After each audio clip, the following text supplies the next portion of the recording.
Operation Exodus, Mississippi. What is OEM?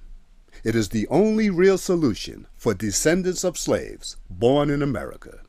The original Mississippi campaign.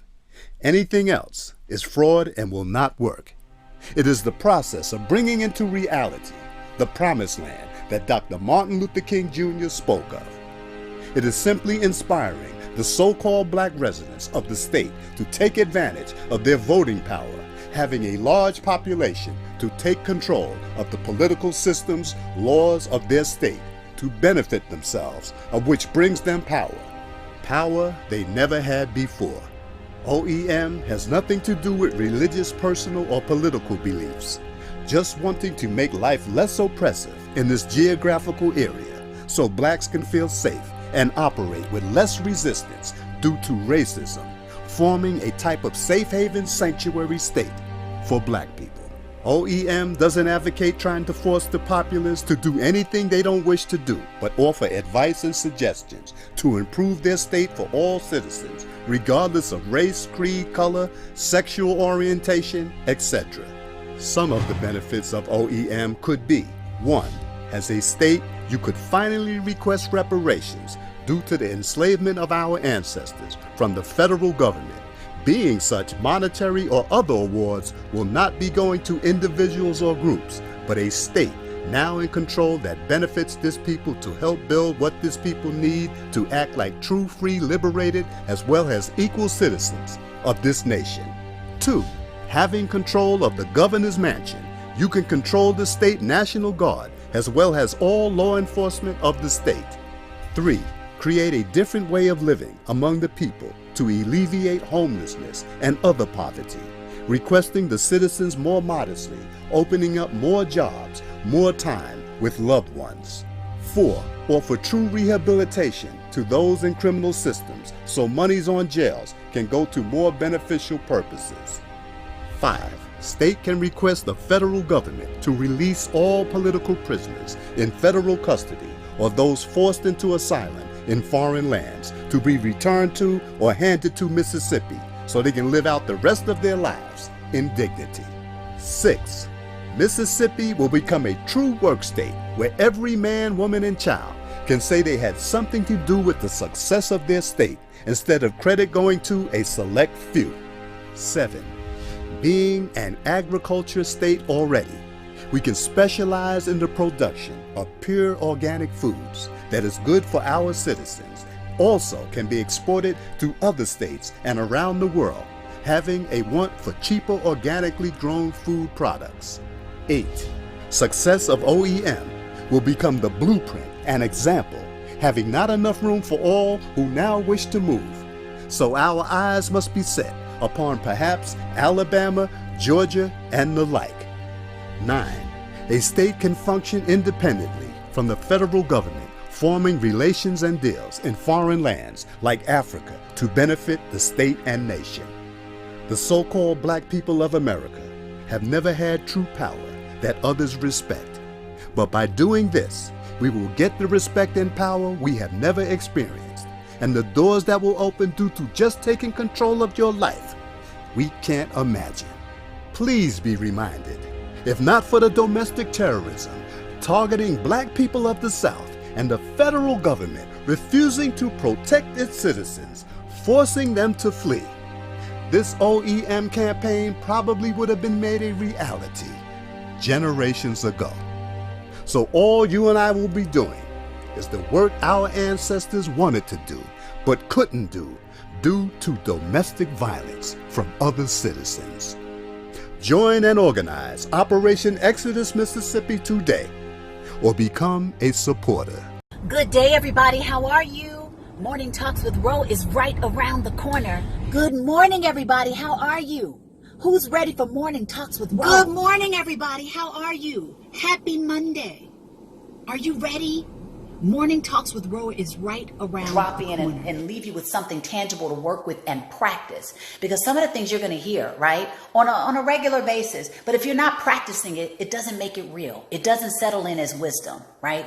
It doesn't serve you the way that it could serve you if you use the tools. You got to work this stuff. It's one thing to talk about it, right? It's one thing to be lip service. It's another thing to actually implement this into your life. Where you at? Hey! Y'all ready to level up with Morning Talks with Ro? Here we go. 5, 4, 3, 2, 1. Good day, everybody. How you doing? Coach Ro checking in. 90 words to your breakthrough. So today's word is innocence. You know, there is something so powerful about learning to see the world through the eyes of innocence. I remember when I was dreaming about being in the entertainment business, and even though I had my insecurities, I used to think I was too skinny. You know, who knows if I had all the resources I thought I needed or my family thought I needed. But because I had not been in this world long enough to have enough doubt piled on top of me to tell me that I couldn't have it, I allowed myself to believe that it was possible. If you looked through the eyes of innocence and allowed the world to be this wonderful place again, to look at it with wonder, what would you allow yourself to think? How would you allow yourself to be? What would you go after again because it's new, it's fresh? Innocence. Here's to your breakthrough. Good day, everybody. How you doing? Coach Ro checking in. 90 words to your breakthrough. So today's word is circle. Who's in your social circle? You know, there's the famous saying that says, we are the average of the 5 people that we spend the most time with.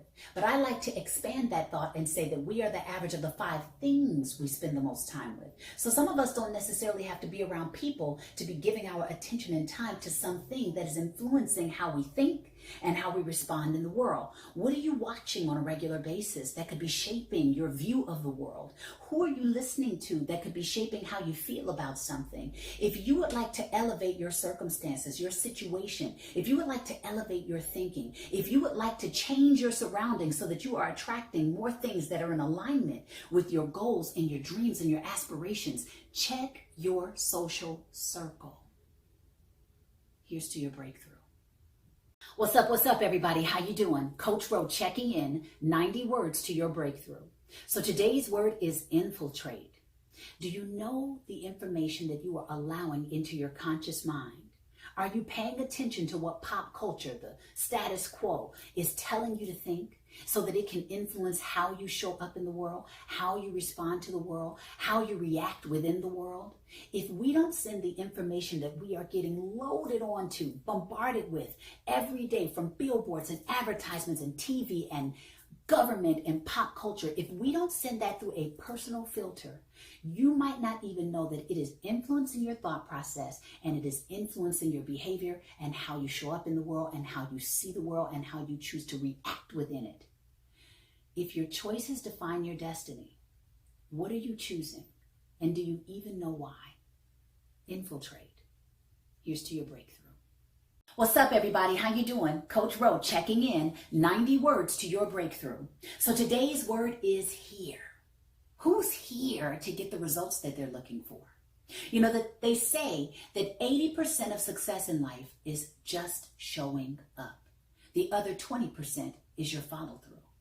So who's willing to just show up in order to give themselves a fighting chance to see the results of the fruits of their labor? Who's willing to show up to show that their word has some integrity? You mean what you say what you mean. Who's willing to show up and be dependable for your team if you have a team? Who's willing to show up in spite of fear? Yeah, you may go hard in the paint. Maybe your results will show up in a different way than you anticipate, but at least you showed up to give yourself a chance to see if you could get to that thing that you desire. Here. We got to be here to get the results, right? Here's to your breakthrough. Good day, everybody. How you doing? Coach Ro checking in. 90 words to your breakthrough. So today's word is grace. You know, I've had this word popping up in my spirit over the last couple days, but I didn't know in what way I wanted to express about it, because grace can come in many forms, right? Grace can come in the form of prayer. Grace can come in the form of God's forgiveness, God's mercy, the Most High, the Creator. I don't know how you see that intelligence, that source energy that is responsible for your being, but that thing which makes room for us to be forgiven, makes room for us to continue becoming, makes room for us to make mistakes and be resilient. Can you offer that to yourself? Can you offer that to your partner? Can you offer that to your friends or to a stranger? Maybe not be so hard on them. Maybe give them a little leeway. Offer some grace. Here's to your breakthrough.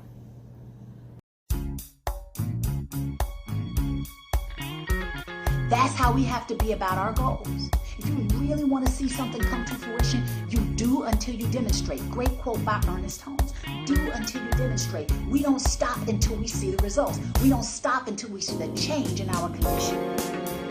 And if you still ain't seeing the change, then maybe go rework your plan. Go pick up some more tools. Go surround yourself with even more impressive, powerful, motivating, inspiring people. Keep surrounding yourself with things that you need in order to keep you moving forward till you get to where you want to get to. It may take you 2 months, it may take you 2 years, it may take you 20 years. Do until you demonstrate. That's when you know you've done it all.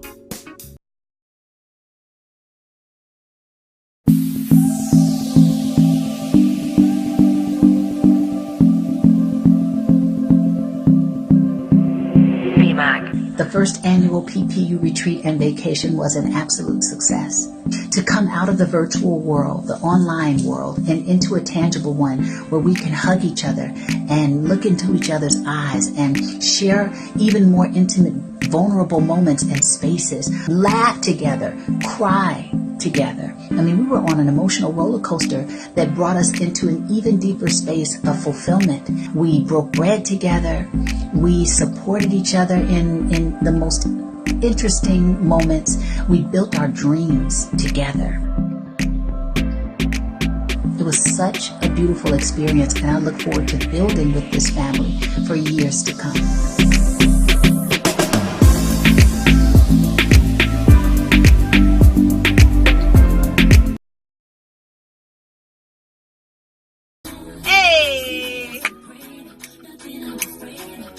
Y'all ready to level up with Morning Talks with Ro?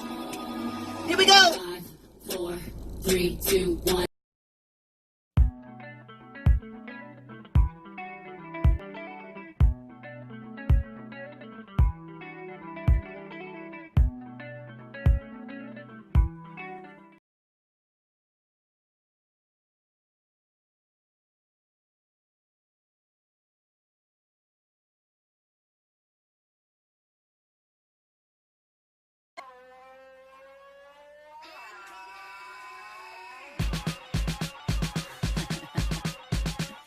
Yes. I want that. Oh, I need that. Got to have that. I love my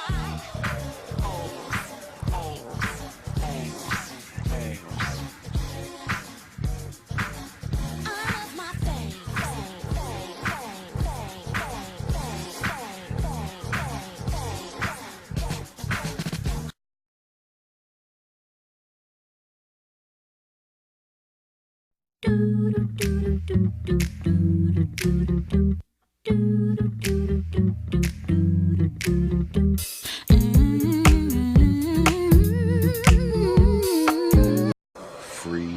your mind.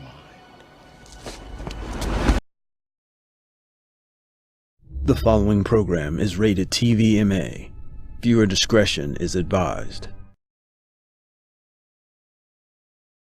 But in the household, the boys and girls are being destroyed by the mothers who are turning the boys and girls away from their fathers toward the mothers.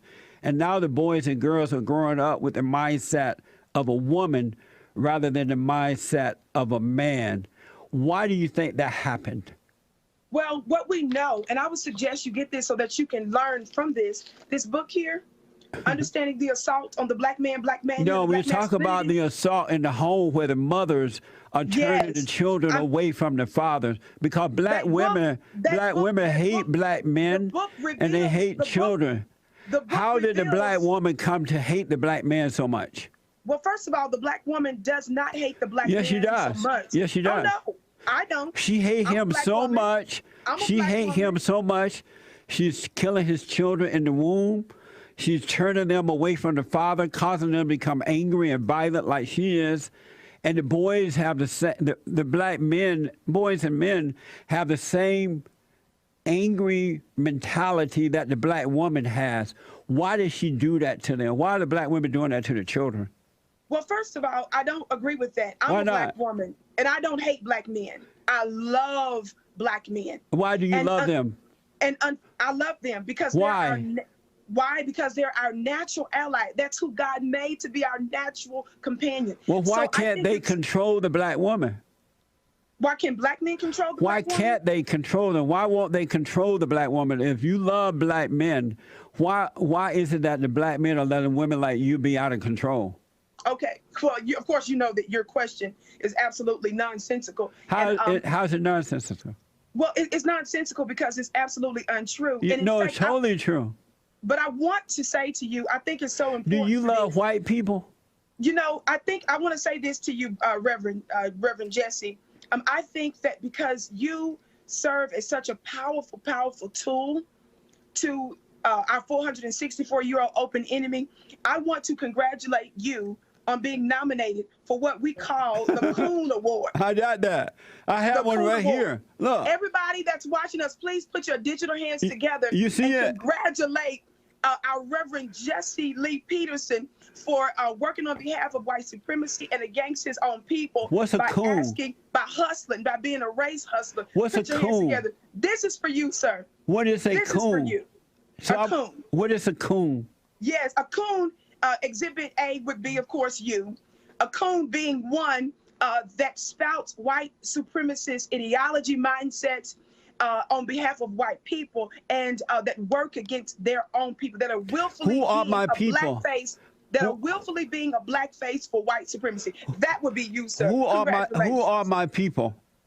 Well, your people ought to be, and you know what? That's a good question because we really can't say that you belong to us. In fact, I don't think most of us want to. Who is us? Who is us?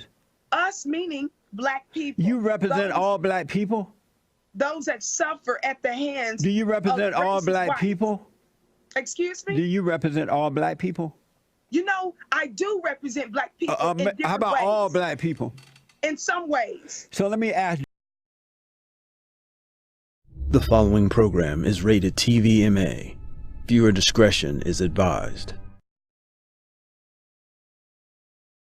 Free your mind.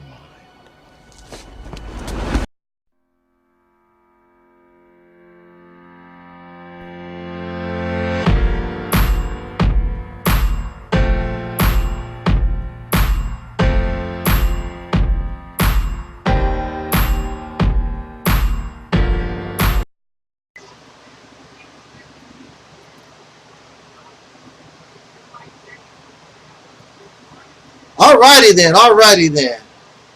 We're back in the house. Did y'all just check out Mr. Jesse Lee Peterson? I was subscribed to Jesse, and then I unsubscribed, But then I got, I was pointed towards this video, actually by Malcolm Flex TV. He was talking about it, where you have this sister. I guess she's a sister. She don't claim all black folks. You know, some people are coons and whatever. I would be considered a coon, a Sambo, Uncle Tom, whatever. So I guess I'm not her people, but she represents the people, she says.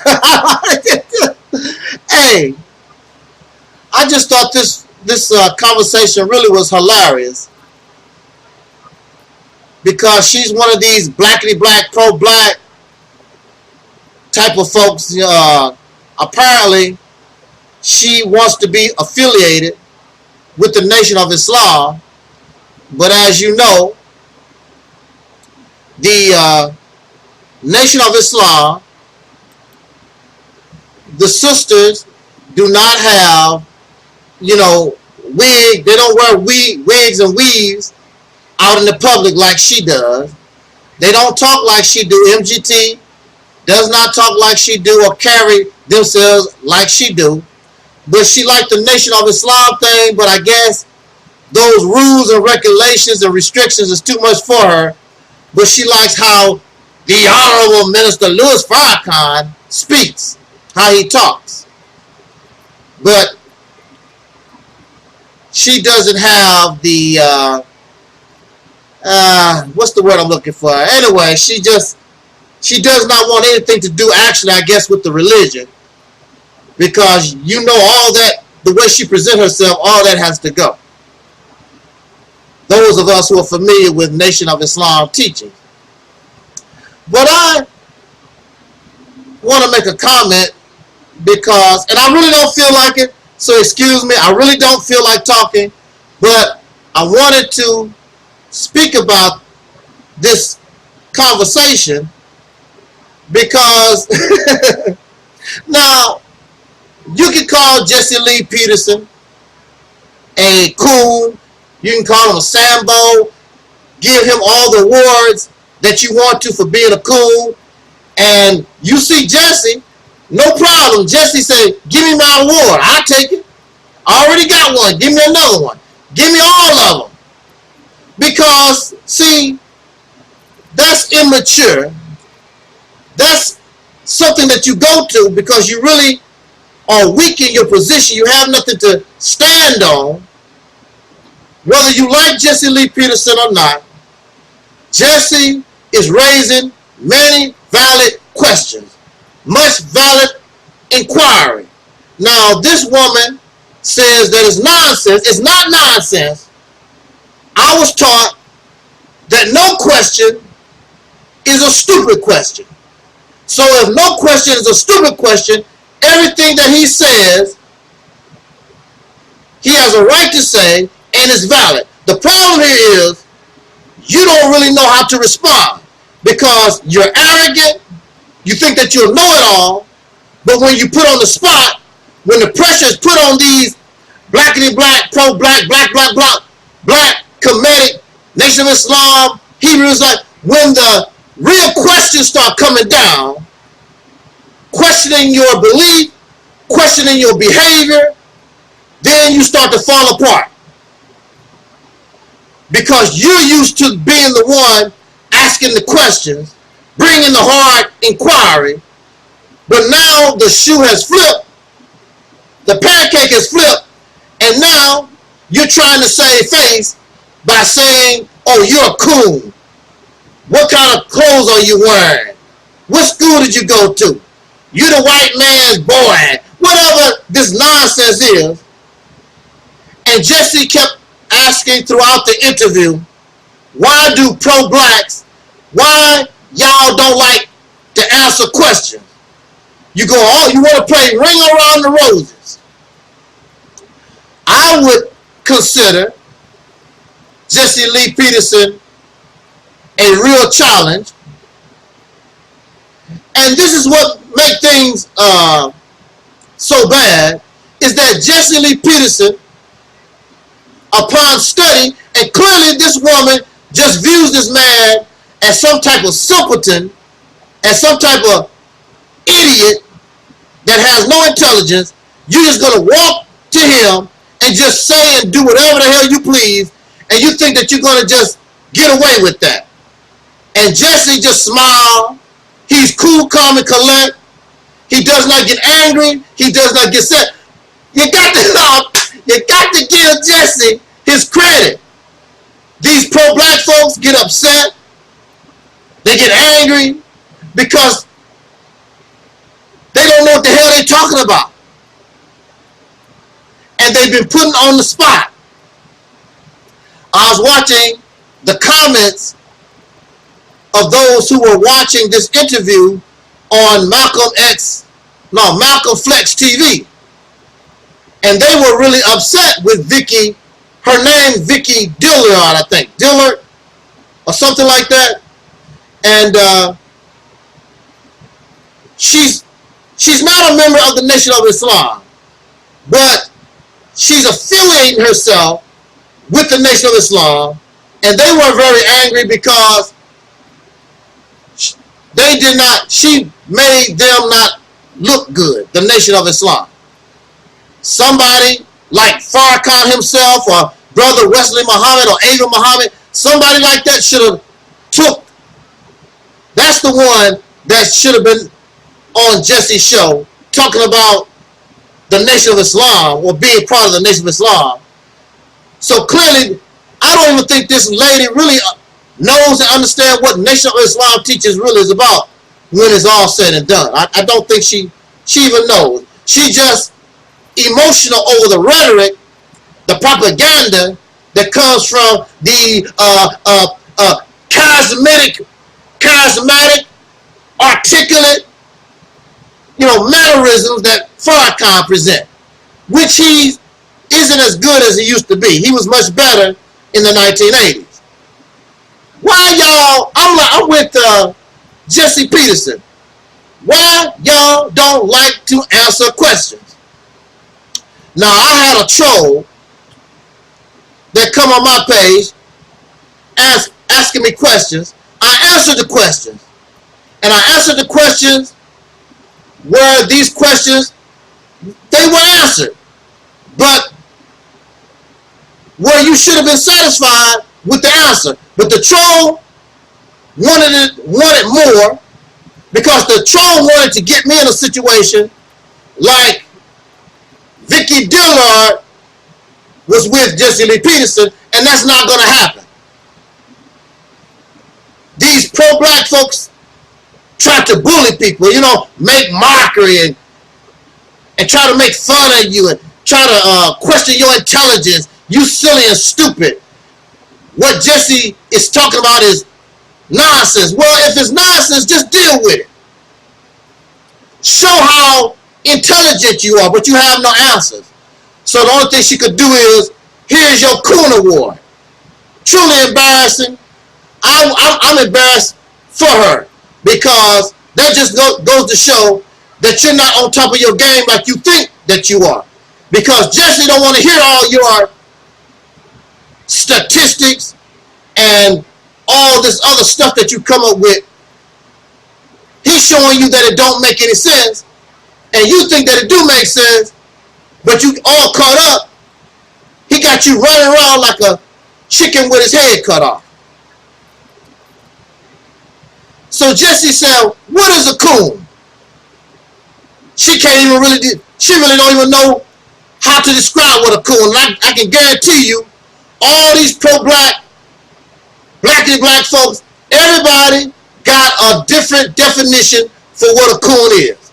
It can only have one definition. What the hell is it? They don't know. They really don't know.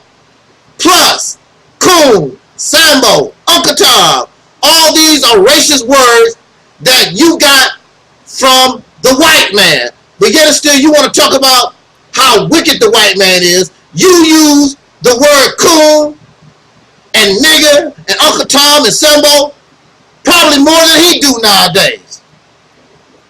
You too damn stupid to come up with your own words to degrade and make mockery of somebody. you got to borrow something from your massa, somebody you call a devil, somebody that you claim that you hate.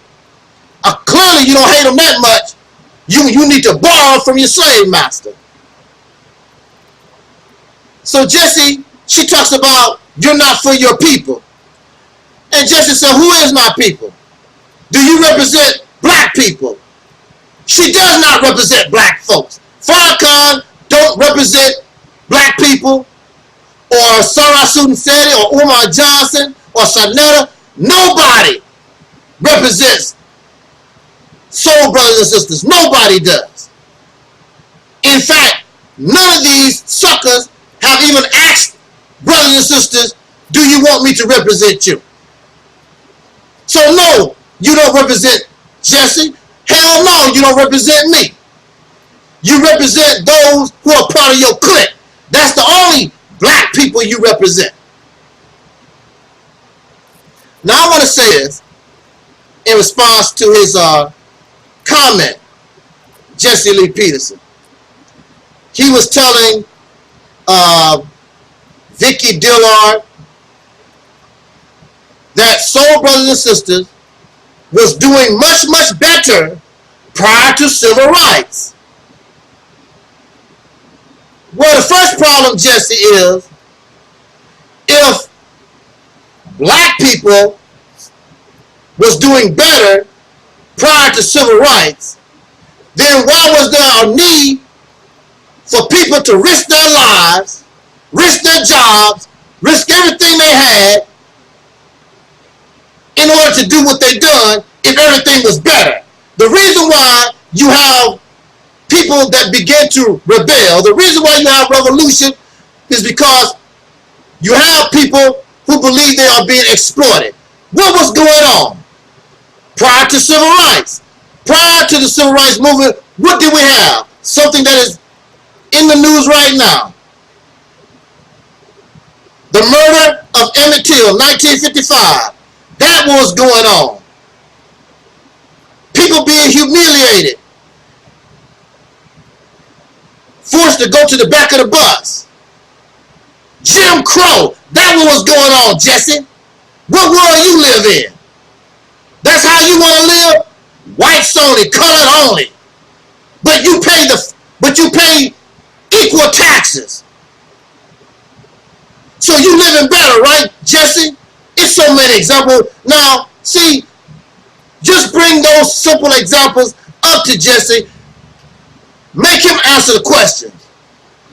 So you said that it was good that these Caucasian people could easily murder young children like Emmett Till. That they could just shoot down somebody in their driveway like Medgar Evers.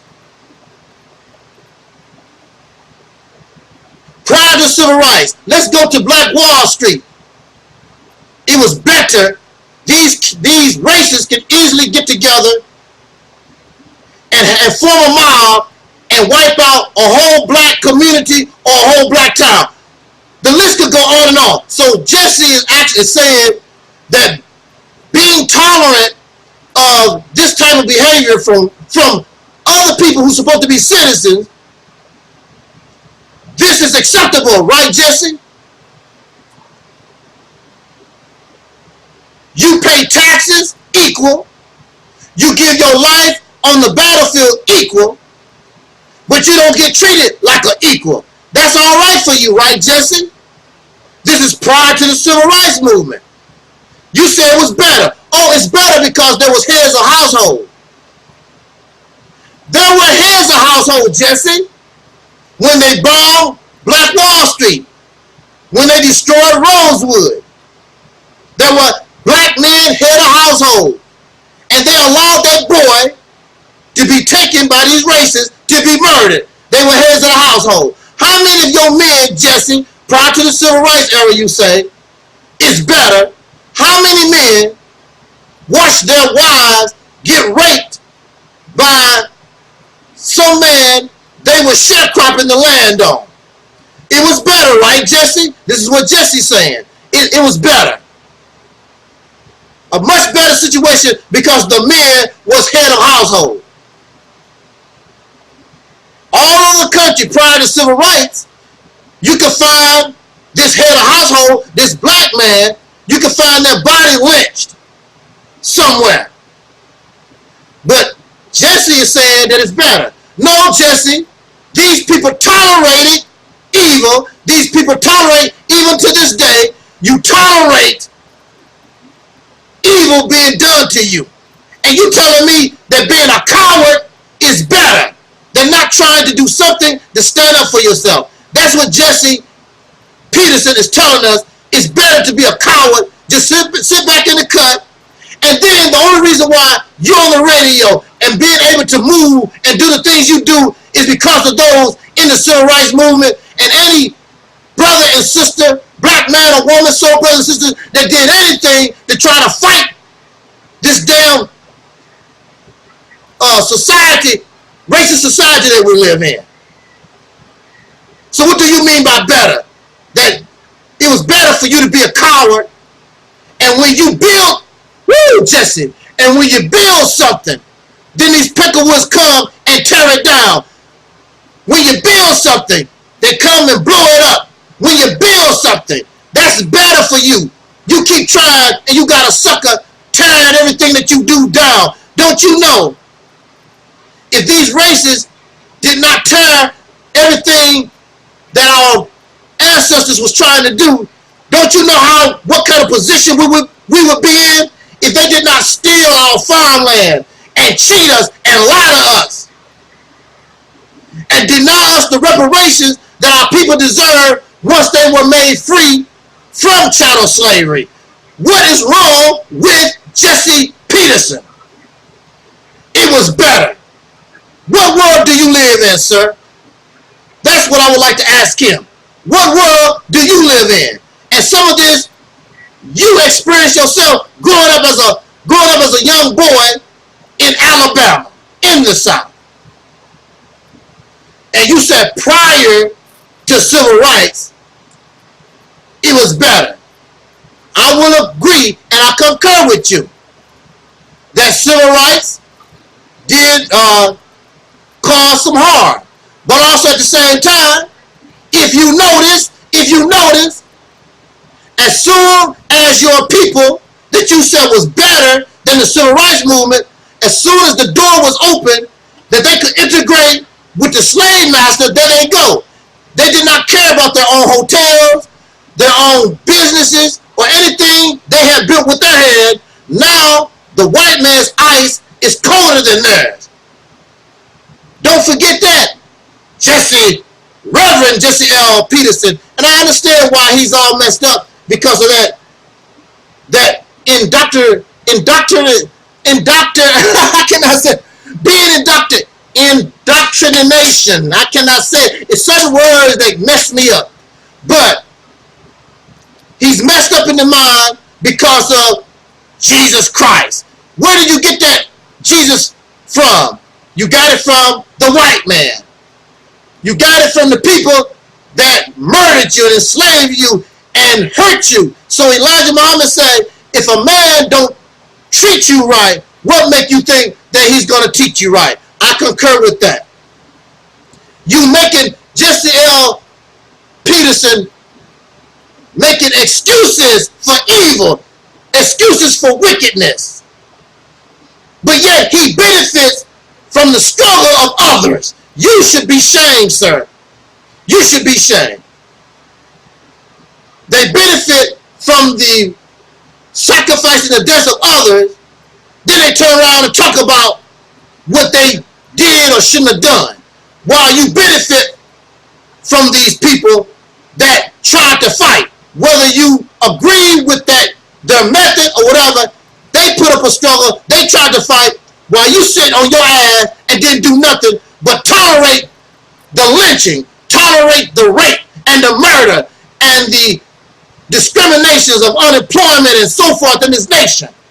The only reason why you're able to do and move the way you do, Jesse, and you avoiding a rope around your neck is because of what somebody else done.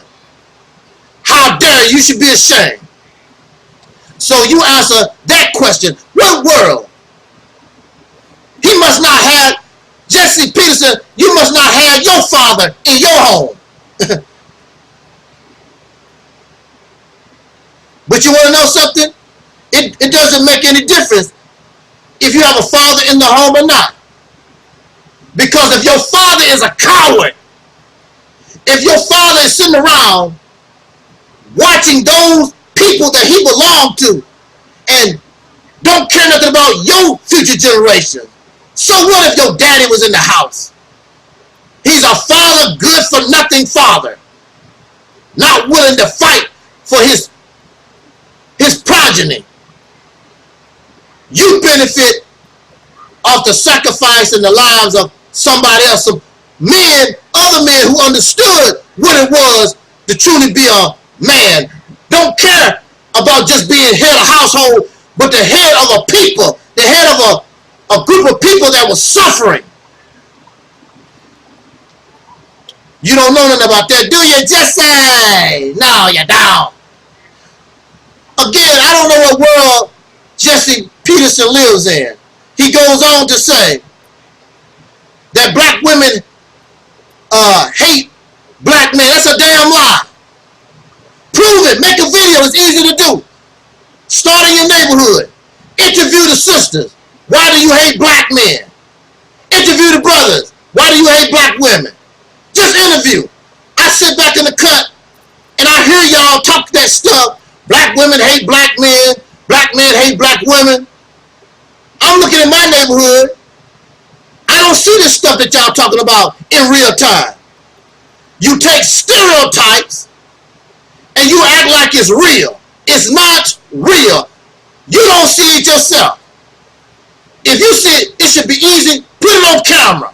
It should be easy to take, easy to find. Women and men, women don't want to take responsibility. Men don't want to take responsibility. People have babies and then they don't get along because they're immature, whatever the problem is. This is personal. So because you don't like the daddy, you will turn the children against the daddy, and also the father will be turn the children against the mother. It goes both ways. You're trying to make out like black men are these victims. You're a damn lie. Matter of fact, most times it's black men that's causing the damn problem. Because a lot of these black men don't take care of their children, don't want to take care of their children. They just want to have fun, but they don't want the responsibility.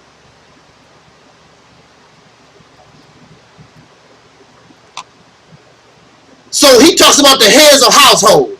So these men, prior to the civil rights movement, and you had these heads of household, exactly what was a lot of these heads of households was doing? A lot of these heads of household, these guys accused of rape, incest, pedophilia, beating women and children, abusing women and children. They cheating on their wives because they have male privilege. Oh, and the woman, she's supposed to take all this abuse, all this being treated unfair. All boys will be boys. All boys will be boys. You like that, don't you, Jesse? How many times have you cheated on your wife? But these are the heads of household. These are the men who are corrupt. It don't make no difference who's the head of the household. As long as you do right by your wife. These men are in the trouble that they're in because they have not done right by women, and women refuse to keep taking it like that anymore. Just like we are speaking up against the injustice of racism, women are speaking against racism, plus they have to speak out against sexism. This male patriarchy, which is justified by the Bible, not created by some man, but created, not by God, but created by these corrupt ass men who clearly who hate women. You don't represent equality at all. So Jesse said there's no man in the house, so boys can't turn, since there's no man in the house, boys can't turn to men. And he said, I maybe he made a mistake. He said girls can't turn into men or something like that, or whatever. It makes no difference. You can't control what your children gonna do. You can be the best parents in the world. I just saw a recent story where this middle class wife and husband, their sons tried to murder them. You got a man in the house, a husband, and a wife, and the boys, their own children, tried to murder them by poisoning, by knife, and by gun.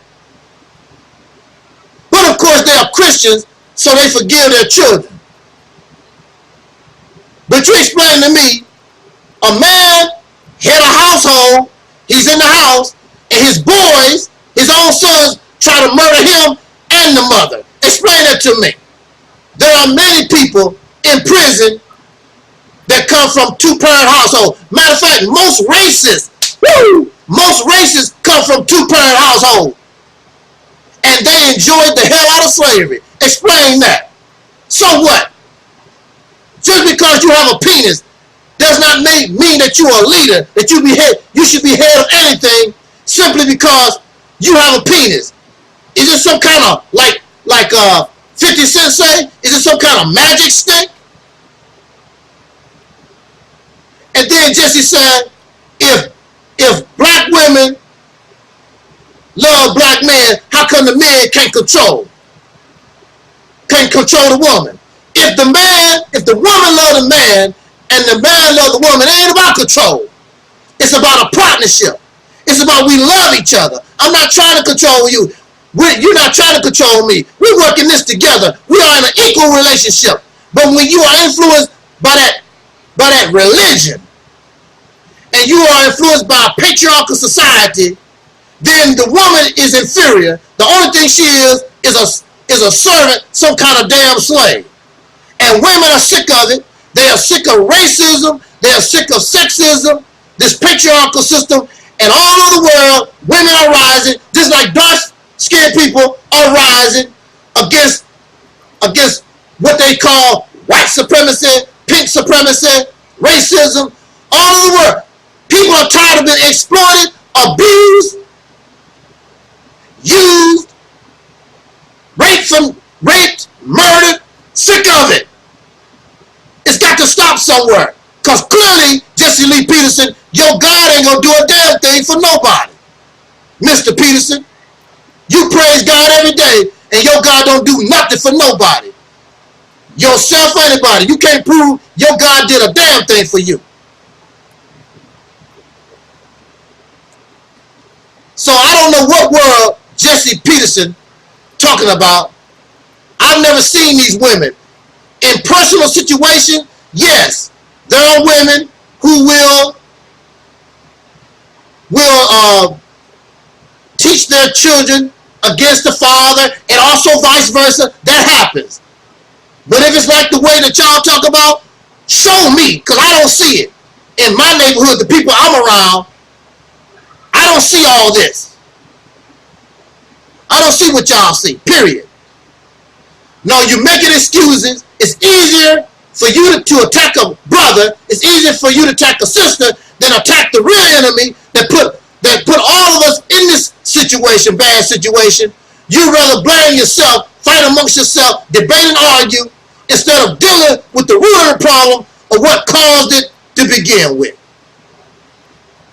So on that note, maybe I'll get a chance to talk with Jesse, and he don't get me emotional, and I'm able to deal with Mr. Jesse the way he needs to be dealt with. Jot down your comments, y'all. Subscribe, like, all that kind of good stuff. And until next time, y'all, I wish us love, peace, and soul.